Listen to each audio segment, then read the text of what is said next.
Hello കൂട്ടുകാരെ, എൻ്റെ പുതിയ വീഡിയോയിലേക്ക് എല്ലാവർക്കും സ്വാഗതം. ഇന്ന് നമുക്ക് വിഷുവിൻ്റെ വിശേഷങ്ങളാണ്. അപ്പോൾ നമുക്ക് ഈ പ്രാധാന്യമായിട്ട് വരുന്നത് അടയും കൈനാട്ടാണ്. അപ്പോൾ അതിൽ അട എങ്ങനെ ഉണ്ടാക്കുന്നത് നോക്കാം. അട വാഴയിലാണ് ഞങ്ങൾ അട ഉണ്ടാക്കുക. ഇത് വാഴയില വെട്ടി കഴുകി തുടച്ച് വെച്ച വാഴയിലാണ്. പിന്നെ അതിന് വേണ്ട ചേരുവകൾ അരിപ്പൊടി നനച്ച് കുതിർത്ത് വെച്ചത്, പിന്നെ തേങ്ങ, വെല്ലം ചിരവിയത്, അതിൽ കുറച്ച് ഏലക്കായ പൊടിച്ചിട്ടുന്നു. ഇനി അത് എങ്ങനെ ഉണ്ടാക്കണമെന്ന് കാണിക്കാം. ഇത് കുറച്ച് മാവ് എടുത്ത് പരത്തിക്കൊണ്ടിരിക്കുകയാണ്. ഇതിലേക്ക് കുറച്ച് തേങ്ങ,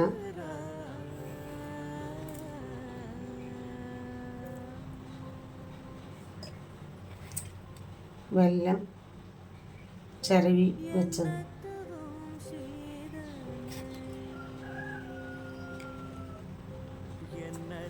ഇങ്ങനെ മടക്കും.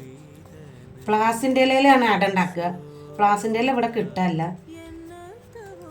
അതുകൊണ്ട് ഞങ്ങൾ വാഴയിലയിലാണ് ഉണ്ടാക്കുക.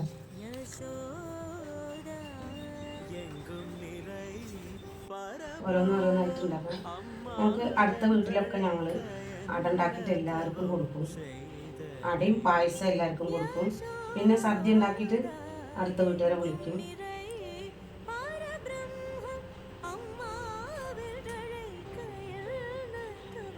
ഇതാണ് നമ്മളെ അടയുടെ ഒരുക്കുമാനങ്ങൾ.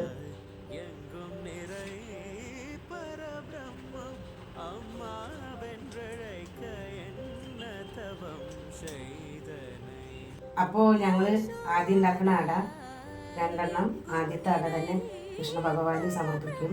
അതിനുശേഷം ബാക്കിയുള്ളത് ഞങ്ങളെല്ലാവരും അടുത്തുള്ളവർക്ക് ആദ്യം കൊടുക്കും. അതിനുശേഷം ഞങ്ങൾ കഴിക്കുള്ളൂ. രാത്രി തന്നെ എല്ലാവർക്കും അടുത്തുള്ളവർക്ക് ഉണ്ടാക്കിയിട്ട് അപ്പം തന്നെ കൊടുക്കും. അപ്പോൾ ഇതൊക്കെയാണ് നമ്മളെ ശേഷം. അപ്പോൾ നമുക്ക് അടുത്ത വീഡിയോയിൽ കാണാം. നമ്മൾ അട ഇന്ന് തുറന്നു നോക്കാം.